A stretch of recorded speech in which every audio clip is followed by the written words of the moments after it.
크롬바스는 21년 여름에 업데이트되었습니다. 현재 마비노기에서 가장 난이도가 높은 던전입니다. 다른 던전들의 경우 극단적으로 말하자면 아무것도 몰라도 꼬라박다 보면 깨긴 하는데, 크롬바스와 글렌베르나는 사전 지식이 없으면 클리어가 거의 불가능합니다.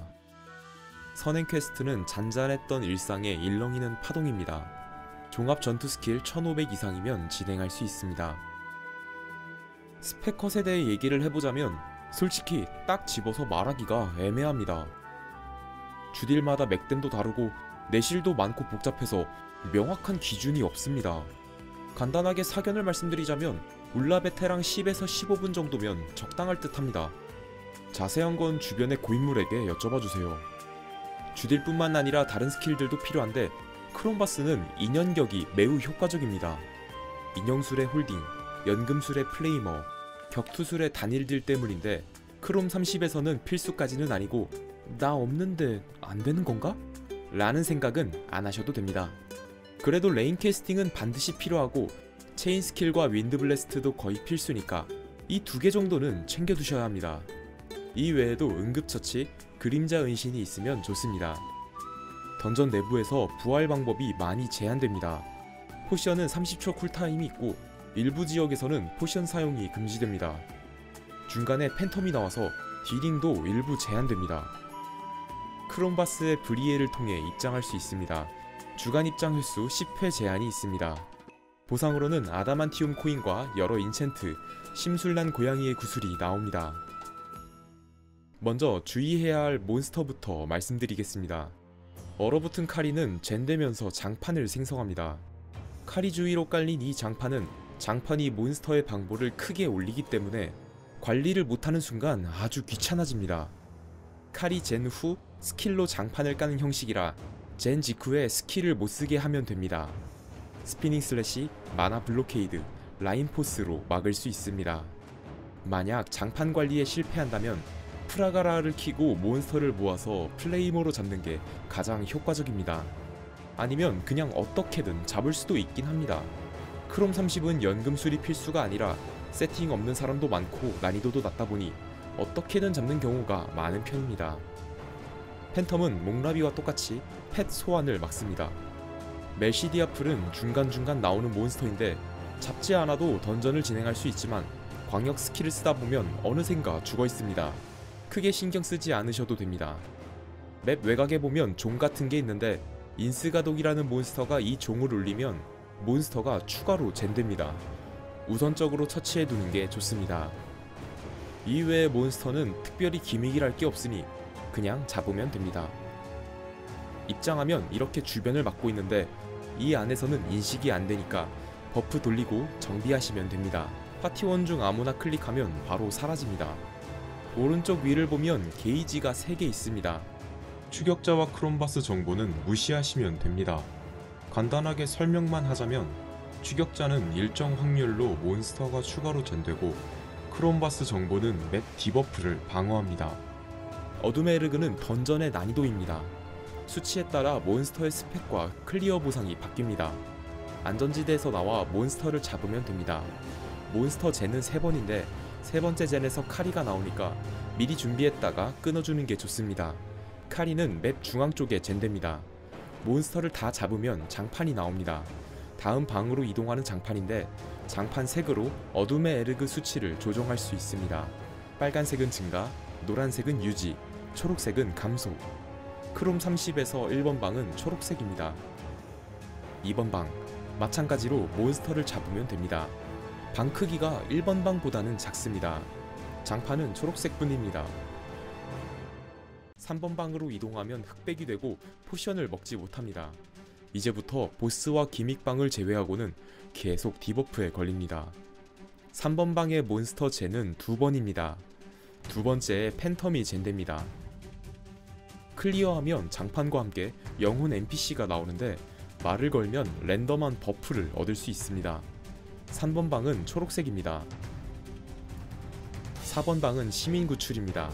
몬스터로부터 시민을 지켜야 되는데 30에서는 안 해도 됩니다. 오른쪽 구석에서 대기하다가 시간이 지나면 초록색으로 이동합니다. 5번 방은 젠이 총 2번인데 두 번째 젠에 카리가 나옵니다. 여러 마리가 한 번에 나와서 관리에 주의하셔야 합니다. 5번 방은 노란색입니다. 6번 방도 젠이 총 2번인데 두 번째 젠에 팬텀이 나옵니다. 다 잡고 빨간색으로 이동합니다. 7번 방은 악령방입니다. 바로 앞에 장판을 밟으면 악령이 몸에 깃듭니다. 그 상태로 다음 장판으로 이동하면 되는데 도중에 몬스터에게 맞으면 악령이 사라집니다. 이걸 2번 하면 됩니다. 여기 나오는 몬스터는 데미지를 받지 않습니다. 악령 장판으로 데미지를 줄 수 있는데 스피닝 슬래시 등의 방법으로 몬스터를 몰아야 합니다. 하이드, 그림자 은신을 쓰면 어그로가 끌리지 않아 악령을 옮기기 좋습니다. 악령 장판을 다 깔고 몬스터를 잡은 뒤 추가로 젠되는 몬스터를 잡으면 됩니다. 7번 방은 빨간색입니다. 8번 방은 조금 까다롭습니다. 에르그가 20%라서 몬스터 스펙도 높고 주의해야 하는 요소들이 전부 나옵니다. 몬스터 젠은 총 4번입니다. 두 번째 젠까지는 인스 가동만 신경 쓰면 되는데 세 번째 젠에 카리와 팬텀, 네 번째 젠에 카리가 나옵니다. 동시에 여러 마리가 나와서 조심해야 합니다. 클리어하면 3번 방처럼 영혼이 나옵니다.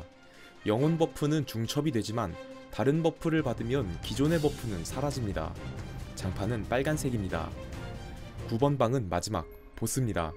안전지대가 자동으로 해제됩니다. 나오는 몬스터는 보스 이루샤를 포함해 멜시디아풀, 슬라임 위니, 얼어붙은 카리, 어둠의 카리가 나옵니다. 입장하면 중앙에 레인 캐스팅을 깔아야 합니다. 레케를 깔면 몬스터가 인식을 하지 못합니다. 그리고 안전지대 쪽에서 보스를 잡으면 됩니다. 레케는 끊기면 안되니까 계속 생각해 두셔야 합니다. 멜시와 어둠의 카리는 레케를 깔아도 인식이 됩니다. 그래서 이 둘은 잡고 가는 게 좋습니다. 멜시는 이제까지 잡은 횟수만큼 강화됩니다. 방보가 특히 높아서 제대로 데미지가 들어가지 않습니다. 브류나크로 긁던가 마법과 연금술이 효과적입니다.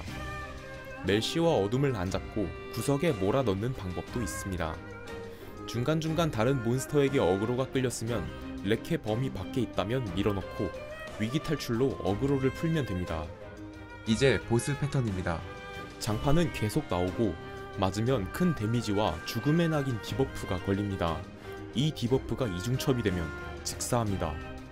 응급치료로 해제할 수 있습니다. 레이저는 그렇게 아프지는 않지만 맞으면 허약의 낙인 디버프에 걸립니다. 효과는 이속 감소, 스킬 봉인, 포션 금지입니다. 해제 방법은 따로 없고 시간이 지나면 사라집니다. 보스가 어글자에게 순간이동해서 공격합니다. 샤프클로 소리를 내면서 공격하는데 맞으면 죽음의 낙인 디버프가 걸립니다. 이 외에도 평타와 중급 마법을 씁니다.